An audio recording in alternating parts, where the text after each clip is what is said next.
Hello, my dear students. You are most welcome on WS Academy, and this is English lecture, lecture number 5. And today's topic is jumbled words. तो जमलेट words से हम कैसे एक meaningful sentence बनाएंगे, और अगर आपको क्वेश्चन में जमलेट वर्ड्स देके होते हैं तो आप कौन सी टेक्निक यूज़ करके, कौन सा कॉन्सेप्ट, कौन सा रूल यूज़ करके एक मीनिंगफुल सेंटेंस बनाएंगे इंग्लिश का। ठीक है, इससे पहले हमने we did about the articles, उसके बाद prepositions, different types of prepositions, lot of examples we did.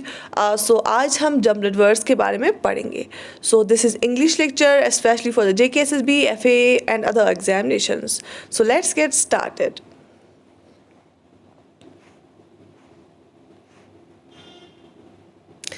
देखिए, आप सब ने पढ़ा होगा, आप सबको पता है that whenever we write in English, जब भी हम इंग्लिश में लिखते हैं तो हम सेंटेंसेस लिखते हैं। सेंटेंसेस का बना होता है पैराग्राफ। एक पैराग्राफ में डिफरेंट नंबर ऑफ सेंटेंसेस होते हैं। ठीक है, तो सेंटेंस होता क्या है? सेंटेंस आप सबको पता होगा, ऐसे तो सबको पता है, कॉमन सेंस लेमन लैंग्वेज में, कि आप जब एक ग्रुप ऑफ वर्ड्स को आप एक साथ लिखते हो बिटवीन स्पेसेस डाल के, तो उसको सेंटेंस बोला जाता है। लेकिन बेसिकली टेक्निकली एक सेंटेंस कैसे बना हुआ होता है, एक टेक्निकली हम देखेंगे कि सेंटेंस में होता क्या है, एक मीनिंगफुल सेंटेंस बनता कैसे है, तो वो हम पहले देखेंगे। क्योंकि जम्बल्ड वर्ड्स को एक मीनिंगफुल सेंटेंस बनाने के लिए पता होना चाहिए सेंटेंस में होता क्या है। ठीक है, देखिए, हर एक सेंटेंस में, एक परफेक्ट एंड मीनिंगफुल सेंटेंस में क्या क्या होता है? एक सेंटेंस में एक सब्जेक्ट होता है, एक वर्ब होता है, ऑब्जेक्ट होता है। सब्जेक्ट होता है, वर्ब होता है, ऑब्जेक्ट होता है। ये सब ने पढ़ा होगा, बचपन से पढ़ा होगा। ठीक है, तो बिल्कुल बेसिक्स का हम पहले क्लियर करेंगे, फिर हम बहुत सारी एग्जांपल्स करके जम्बल्ड वर्ड्स को ठीक करेंगे। ठीक है, देखो, सेंटेंस में जो सब्जेक्ट होता है, सब्जेक्ट हम किसको बोलते हैं?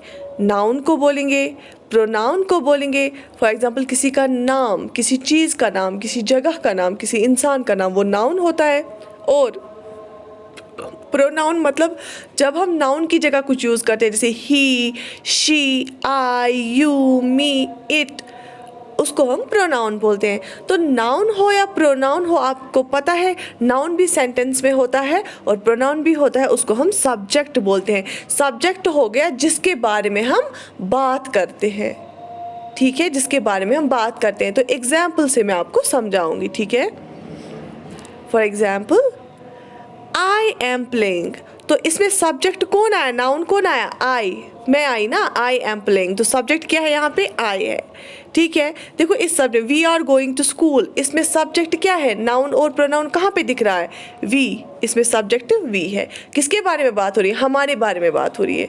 देखो, शी केम वेरी लेट, यहाँ पे सब्जेक्ट क्या है? कौन दिख रहा है आपको? नाउन और प्रोनाउन, शी।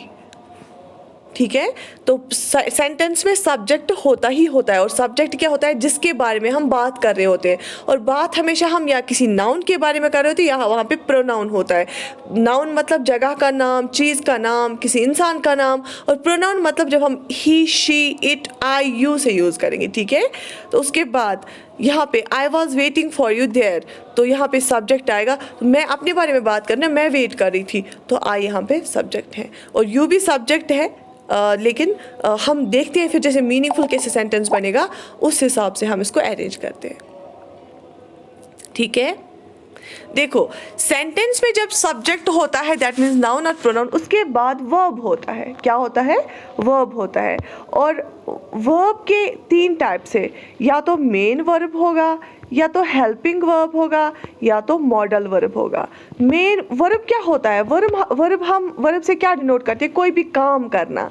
वर्ब मतलब काम करना, कुछ भी करना, खाना खाना, खेलना, कपड़े धोना, राइटिंग करना, लिखना, स्कूल जाना, घर आना, मतलब जो भी हम काम, जो भी एक्शन होगी ना, उसको हम वर्ब बोलते हैं। For example, I am playing football, तो खेलना क्या है? वर्ब है, तो प्लेइंग यहाँ पे वर्ब है। ठीक है, we are going to school, तो एक्शन क्या है यहाँ पे, वो जा रहे हैं ना स्कूल, तो गोइंग यहाँ पे वर्ब है। शी केम, वो आई वेरी लेट, वो आई, तो एक्शन क्या है, केम है, तो वर्ब है। ठीक है, देखो आई वॉज वेटिंग, तो मैं इंतज़ार कर रही थी ना, तो मेन वर्ब यहाँ पे क्या हो रहा था, इंतज़ार हो रहा था। आया समझ, सब्जेक्ट के बारे में समझ आया। वर्ब होता है कोई भी एक्शन, कोई भी काम करना, तो अब वर्ब की डिफरेंट टाइप्स होते हैं, जैसे मेन वर्ब, तो मैंने अभी दिखाया मेन वर्ब। फिर होता है हेल्पिंग वर्ब, जो हेल्प को, जो वर्ब को हेल्प करे, ठीक है, एक्शन दिखाने में, जैसे वॉज है, जैसे आर है, या इज है, एम है, इसको हम हेल्पिंग वर्ब बोलते हैं। तो एक सेंटेंस में क्या होता है, पहले सब्जेक्ट होता है, उसके बाद वर्ब होता है। वर्ब मतलब मेन वर्ब भी हो सकता है, कोई काम करना, या हेल्पिंग वर्ब जो हम मेन वर्ब से पहले लगाते हैं, या modal verb can, may, could, would, ठीक है, इसको हम मॉडल वर्ब बोलते हैं। उसके बाद सेंटेंस में ऑब्जेक्ट होता है। ऑब्जेक्ट मतलब कोई भी वर्ड, अदर थिंग्स, कुछ भी। I am playing football, football यहाँ पे ऑब्जेक्ट है। खेल कौन रहा है, मैं खेल रही हूँ, ये हेल्पिंग वर्ब है, मेन वर्ब है, सब्जेक्ट है, ये ऑब्जेक्ट है। ठीक है, ये सब्जेक्ट है, हेल्पिंग वर्ब है, मेन वर्ब है, और प्रपोजिशन है, ये है ऑब्जेक्ट।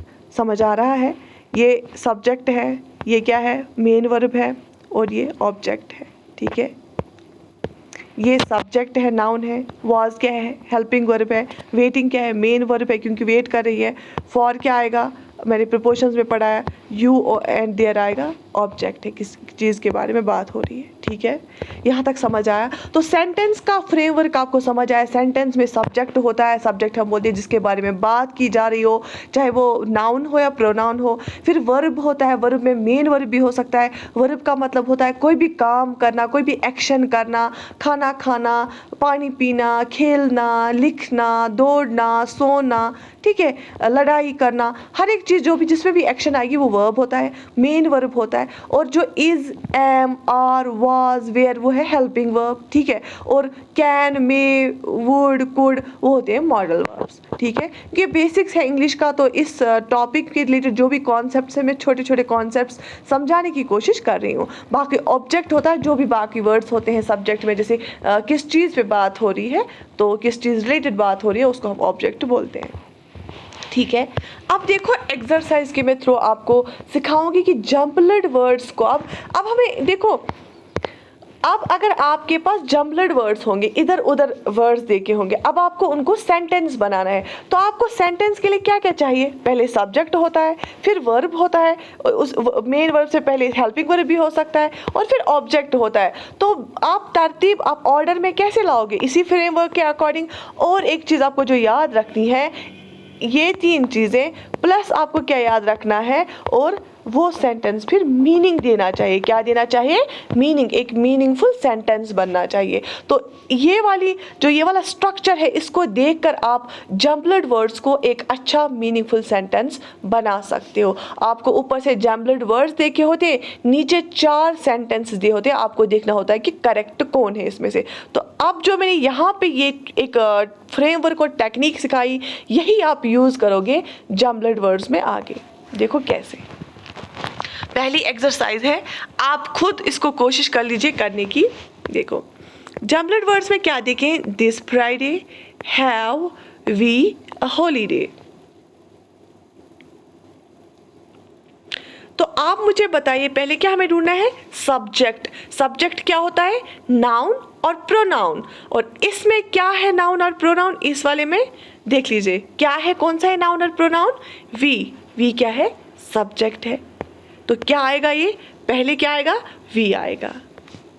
क्या आएगा, ये देखो मैंने यहाँ पे आंसर्स में लिखा है, पहले क्या आएगा, वी आएगा, क्योंकि सब्जेक्ट है ना, जो मैंने आपको अभी टेक्निक सिखाई उसके अकॉर्डिंगली। हैव क्या है, हेल्पिंग वर्ब,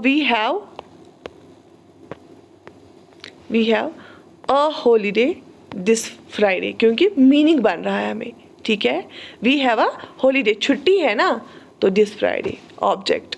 ठीक है, ऐसे ही दूसरा देखो, मैं स्टेप बाय स्टेप, यहाँ पे मैंने आपको सब्जेक्ट पहले समझाया। यहाँ पे कुक्स माई मॉम डिलीशियस फूड। अब पहले हमें क्या देखना है, देखो कभी कभी इससे भी डिफिकल्ट, मैं पहले बेसिक लेवल करा रही हूँ। अब हमें क्या देखना है, सब्जेक्ट देखना है। सब्जेक्ट में क्या आता है, नाउन और प्रोनाउन। आप इनमें से देखिए कौन सा नाउन और प्रोनाउन है। मॉम आ रहा है ना, किसी मदर का नाम है ना मॉम, तो माई मॉम पहले आएगा। ठीक है, और उसके बाद क्या आएगा, वर्ब आएगा। वर्ब क्या है, कुक्स, वो खाना पका रही है ना, तो एक्शन है ना, उसके बाद वर्ब, और उसके बाद ऑब्जेक्ट डिलीशियस फूड। ठीक है, सो 1 2 and 3 my mom कुक्स delicious food, क्या आंसर है? ठीक है, इसके बाद तीसरा, welcomed every guest, sorry GUST है, ये स्पेलिंग गलत है, वॉज। ठीक है, यहाँ पे स्पेलिंग है GUEST है, गेस्ट स्पेलिंग है ना, ये गलत है। देखो अब हमें क्या देखना है, सब्जेक्ट देखना है, नाउन देखना है, प्रोनाउन देखना है। तो क्या आएगा, गेस्ट क्या है, नाउन है, क्योंकि गेस्ट जो मेहमान होता है ना, तो ये पहले आएगा, एवरी गेस्ट। ठीक है, तो उसके बाद क्या आएगा, वर्ब या हेल्पिंग वर्ब, तो हेल्पिंग वर्ब आएगा, वॉज है यहाँ पे। So every guest was welcomed. ठीक है, तो एक्शन है, उनको वेलकम किया गया, खुशामद किया गया। ठीक है, सो आंसर क्या आएगा, एवरी गेस्ट वॉज वेलकम। ठीक है, तो अब आपको क्या पहले देखना होता है, सब्जेक्ट देखना होता है, नाउन और प्रोनाउन देखना होता है, और देखना होता है कि अगर हम ये वाला सब्जेक्ट, क्योंकि कभी सेंटेंस में 2 सब्जेक्ट्स होते हैं ना, तो उस टाइम आपको देखना होता है कि सब्जेक्ट पहले ढूंढना होता है, उसके बाद मीनिंगफुल देखना होता है, मीनिंग किससे आएगी। देखो, the thief arrested the policeman, तो अब अगर कॉमन सेंस लगाओगे, कौन अरेस्ट किसको करता है, थीप पुलिसमैन को अरेस्ट करता है, पुलिसमैन थीप को अरेस्ट करता है, तो पुलिसमैन थीप को अरेस्ट करता है, तो पहले क्या आएगा, पुलिसमैन आएगा, क्योंकि नाउन है, सब्जेक्ट है। द पुलिसमैन अरेस्टेड, अरेस्ट क्या है, वर्ब है, द थीफ ये ऑब्जेक्ट है। द पुलिसमैन नाउन है, अरेस्टेड मतलब उसने अरेस्ट किया, कोई काम किया ना, तो वर्ब है, और अरेस्टेड द थीफ ऑब्जेक्ट है। ठीक है, the policeman arrested the thief. अब देखो, बेक्स, बेकर, ब्रेड, तो नाउन क्या है, सब्जेक्ट क्या आएगा, बेकर, वर्ब क्या है, बेक्स, क्योंकि बना रहा है ना, बेक करना, रोटी बनाना, ब्रेड है ऑब्जेक्ट, बेकर बेक्स ब्रेड, तो ये आएगा आंसर। ठीक है, समझ आया? पहले हम क्या देखते हैं, सब्जेक्ट देखते हैं, सब्जेक्ट का मतलब नाउन और प्रोनाउन। सेंटेंस में कभी एक से ज़्यादा सब्जेक्ट हो सकते हैं, जैसे हम यहाँ पे हमने देखा नाउन पुलिसमैन भी है, थीफ भी है, लेकिन अब मीनिंग कैसे आएगी, क्योंकि थीप कभी पुलिसमैन को अरेस्ट नहीं करेगा, तो पुलिसमैन ही अरेस्ट करता है ना, तो पहले हम पुलिसमैन लिखेंगे, उसके बाद लिखेंगे वर्ब अरेस्टेड द थीप। ठीक है, तो ये भी कंडीशन हो सकती है। उसके बाद हम देखते हैं वर्ब, और अगर कभी हेल्पिंग वर्ब होगा, एम, इज, और, वेयर, वॉज, तो पहले वही आता है, उसके बाद मेन वर्ब आता है, या मॉडल वर्ब पहले आता है, उसके बाद मेन वर्ब आता है, और उसके बाद ऑब्जेक्ट आता है। ठीक है, और दूसरी एक्सरसाइज हम करेंगे। ठीक है, पहली वाली एक्सरसाइज में मैंने फोकस किया था सब्जेक्ट ढूंढने का, इस पे हम वर्ब्स पे देखेंगे। देखो, the jacket of leather, the jacket was made, तो चीज़ का नाम है, जैकेट तो सब्जेक्ट है ये, लेकिन वर्ब क्या है इसमें, क्या किया गया, बनाया गया है, तो मेड क्या है, वर्ब है, तो the jacket was made of leather. ठीक है, तो पहले सब्जेक्ट, वर्ब और ऑब्जेक्ट, समझ आया? ठीक है, सिपर्ड सम वाटर स्पैरो, सब्जेक्ट क्या है, स्पैरो नाउन है, काम क्या है, वर्ब क्या है, सिपर्ड, उसने पिया, some water object, the sparrow sipped some water, यहाँ तक ठीक है। अब तीसरा, the computer is working on my neighbour, subject क्या है, नाउन, माई नेबर, तो वर्ब क्या है, काम कर रहा है, that means is working on the computer, object. समझ आ रहा है? फिर से, तो इतना प्रैक्टिस आप करो यहाँ पे कि आज के बाद आपको कभी प्रॉब्लम नहीं होनी चाहिए इसमें। ठीक है, a gratitude to show we have to them, तो आप देखिए सब्जेक्ट क्या है, वी हैव। ठीक है, तो हमें क्या कर, वर्ब क्या है, टू शो, हमें दिखाना है ना, we have to show our gratitude to them, क्योंकि मीनिंग ऐसे ही बन रहा है ना, इसको सेंटेंस को अगर टेक्निक भी देखेंगे, मीनिंग भी देखेंगे यही बन रहा है। ठीक है, we have to show our gratitude to them, क्योंकि वी क्या है, सब्जेक्ट है, शो क्या है, हैव क्या है, ये हैव टू, और शो क्या है, हम दिखा रहे हैं ना, इसमें काम क्या हो रहा है, शो कर रहे हैं हम, इसलिए हमने शो को उसके बाद लिया, आवर ग्रेटिट्यूड टू देम। ठीक है, if you work hard surely you will succeed. ठीक है, देखो यू विल, देखो आप करोगे, आप हो जाओगे, तो ये तो बाद की बात है ना, लेकिन क्या करना है पहले उसको आपके लिए, तो ये आप पहले ही नहीं लाओगे, क्योंकि इसमें भी यू आएगा, नाउन आएगा, प्रोनाउन आएगा, तो आप पहले ये लिखोगे, ये वाला यू, क्योंकि आपको पहले एक्शन करना ना, तभी विल हो जाएगा ना। तो if you work hard you will surely succeed. ठीक है, तो मीनिंग ऐसे ही बन रहा है, क्योंकि यू यहाँ पे भी है, यहाँ पे भी है, बट यू विल बाद में आएगा ना, पहले तो इफ़ आएगा ना, जब आप कुछ करोगे तभी तो होगा ना। If you work hard you will surely succeed. ठीक है, तो अब अगर कोई बच्चा खुद से करना चाहेगा, वो वीडियो को पॉज करे, उसके बाद कॉपी पेन उठा के लिखे, प्रैक्टिस करें। ठीक है, इसके बाद एक और exercise.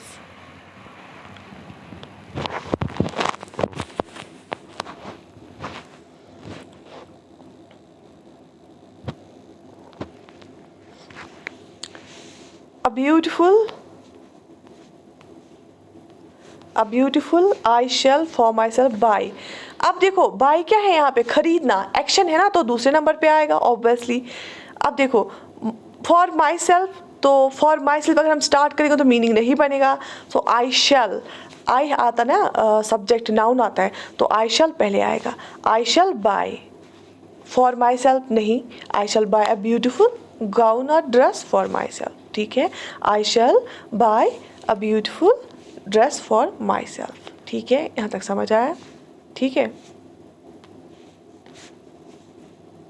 I shall buy a beautiful gown for my self.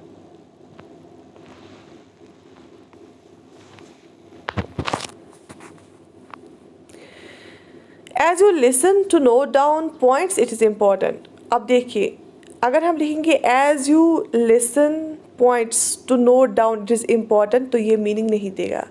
तो अब हम लिखेंगे, अगर हम देखेंगे it is important to note down, क्योंकि देखो टू नोट डाउन क्या है, लिखना है ना, वही तो एक्शन है ना, तो ये दूसरे नंबर पे आएगा। As you listen to note down कोई मीनिंग नहीं बना रहा है। अगर हम लिखेंगे it is important to note down, तो वो मीनिंग दे रहा है। So it is important to note down points as you listen. ठीक है, समझ आ रहा है? तो हमें क्या देखना है, सब्जेक्ट, वर्ब और ऑब्जेक्ट प्लस मीनिंग देना चाहिए।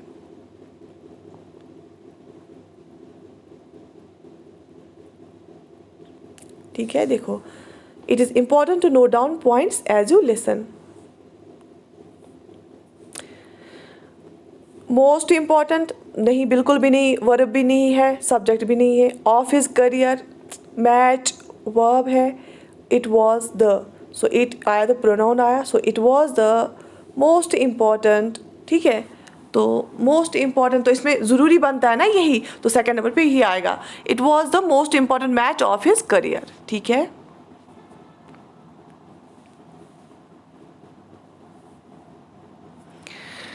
इन the city many gardens there are, तो ऑब्वियसली कॉमन सेंस है, there are many gardens in the city, तो मीनिंग बना रहा है। समझ आया?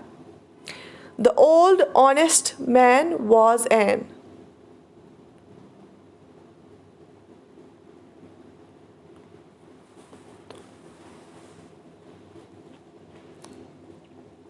The old honest person man was an, तो इसमें क्या आएगा, द ओल्ड, कहाँ गया है,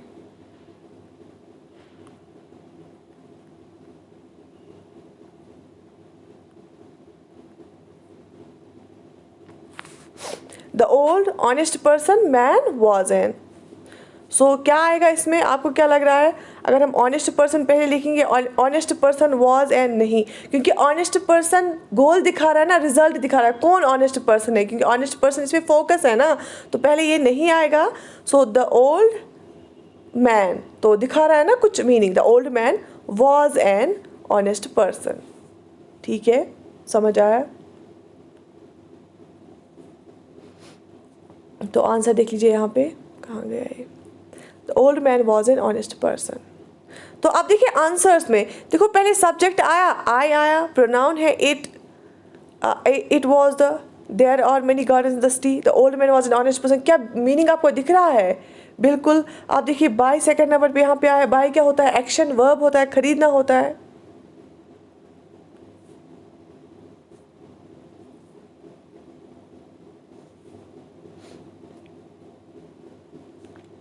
अब देख लीजिए, all over the town spread the we have garbage, तो कूड़ा करकट फेंका है, किसने फेंका है? तो अब देख लीजिए, देखो सब्जेक्ट कहाँ पे दिख रहा है? वी, यहाँ पे वी हैव, और दूसरे नंबर पे क्या आएगा? वर्ब आएगा। तो हमने क्या किया है? स्प्रेड किया है, फैलाया है। We have spread the garbage all over the town. ठीक है, समझ आया? We have spread the garbage all over the town, क्योंकि हम वी क्या है? सब्जेक्ट है, हैव, और स्प्रेड क्या है? फैलाया है। उसके बाद है क्या फैलाया है? गार्बेज को फैलाया है, ऑब्जेक्ट है। ठीक है, तो बाकी जो है वो आप ट्राई कर लीजिए और मुझे कमेंट सेक्शन में लिख दीजिए। My friend I received an email from. ठीक है, अब यहाँ पे क्या है?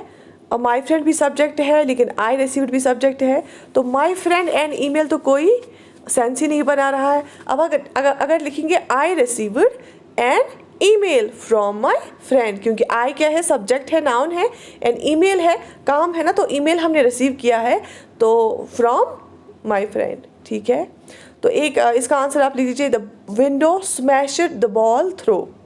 आप कमेंट सेक्शन में लिख दीजिए इसका आंसर। तो बस जो मैंने आपको फ्रेमवर्क पहले बोला है ना, पहले हमें सेंटेंस में क्या दिखना होता है? सब्जेक्ट दिखना होता है, वर्ब दिखना होता है, और ऑब्जेक्ट दिखना होता है। वर्ब में 3 फॉर्म्स है, मेन वर्ब, हेल्पिंग वर्ब और मॉडल वर्ब हो सकता है। ठीक है, तो सब्जेक्ट की जगह नाउन और प्रोनाउन और बाकी ऑब्जेक्ट। ठीक है, और उसके बाद हमें देखना होता है सेंटेंस मीनिंगफुल बना कि नहीं बना, क्योंकि इसके बाद हमें रीअरेंजिंग ऑफ सेंटेंसेस देखना, तो इसलिए मैंने पहले ये वाला टॉपिक लाया। तो उसके बाद दूसरा है is located the skull inside the brain, तो इसका भी आप ठीक से लिख लीजिए आंसर, फिर मैं आपको आंसर शो करूंगी। उसके बाद है I ran towards it started raining and the bus stop, इसका आप सेंटेंस बना दीजिए और फिर चेक कर लीजिए। ठीक है, मैं थोड़ा वेट करूंगी आपके लिए। आप जो लास्ट 2 है इसके सेंटेंसेस बना दीजिए, ठीक सेंटेंसेस।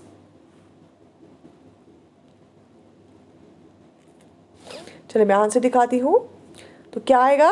ये 2 हमने किए, the ball smashed through the window. Smashed मतलब वो विंडो के थ्रू आई ना, काम हुआ ना, तो इसलिए हमने यहाँ पे लगाया है ये। और किसके बारे में बात हो रही है? बॉल के बारे में बात हो रही है। उसके बाद the brain is located, located मतलब ये कहाँ पे है, तो यहाँ पे वर्ब है, इज लोकेटेड, इज है helping verb, inside the skull object है।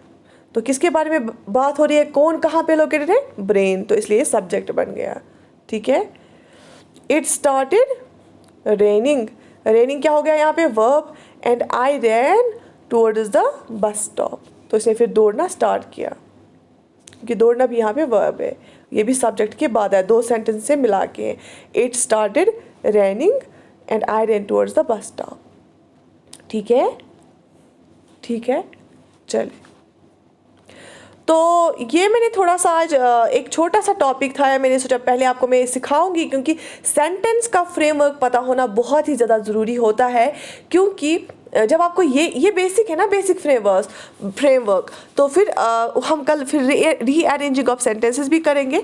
तो फिर से मैं एक बार बोलना चाहूँगी, जो भी सेंटेंस होता है इसमें कुछ चीज़ें होती हैं जो ज़रूरी होती हैं, जैसे सब्जेक्ट, वर्ब और ऑब्जेक्ट। सब्जेक्ट का मतलब होता है जिसके बारे में बात की जाए, जैसे नाउन हो, प्रोनाउन हो, और वर्ब होता है कोई एक्शन जो हो रही हो, कोई काम हो रहा है, जैसे खाना खाना, खेलना, बर्तन धोना, लिखना, दौड़ना, जाना, आना। ठीक है, तो इसलिए हमने क्या लिखा? मेन वर्ब होता है, जैसे प्ले, काम होता है, और हेल्पिंग वर्ब होता है जो हम मेन वर्ब से पहले लिखते हैं, is, am, are, were, was. उसके बाद मॉडल वर्ब हो सकता है, कैन, मे, कुड, वुड। ठीक है, और ऑब्जेक्ट जो फिर उसके बाद सेंटेंस में आएगा, और सेंटेंस फिर ये बना के क्या होना चाहिए? मीनिंगफुल। और ये फ्रेमवर्क के बाद हमें मीनिंगफुल कब ज़्यादा देखना होता है? जब आपके जहाँ पे वर्ड्स दे के होते हैं, जब वहाँ पे एक से ज़्यादा सब्जेक्ट्स दिए गए हो, वहाँ पे एक से ज़्यादा नाउन्स दे के हो, प्रोनाउंस दे के हो, तो हमें पहले सोचना पड़ता है कि अगर हम कौन सा वाला नाउन हम पहले, कौन सा वाला सब्जेक्ट हम पहले लगाएंगे, जिससे फिर सेंटेंस जो है मीनिंगफुल बनेगा। आई होप जो आज का जो टॉपिक है क्लियर हुआ होगा। मैंने कोशिश की ज़्यादा से ज़्यादा एग्जाम्पल्स आपके सामने लाने की, एक सिंपल सा टॉपिक था ये। So I wish you all the best. हम कल एक और जो है कॉन्सेप्ट है वो भी सीखेंगे और with examples. Till then have a nice time. अल्लाह हाफिज़।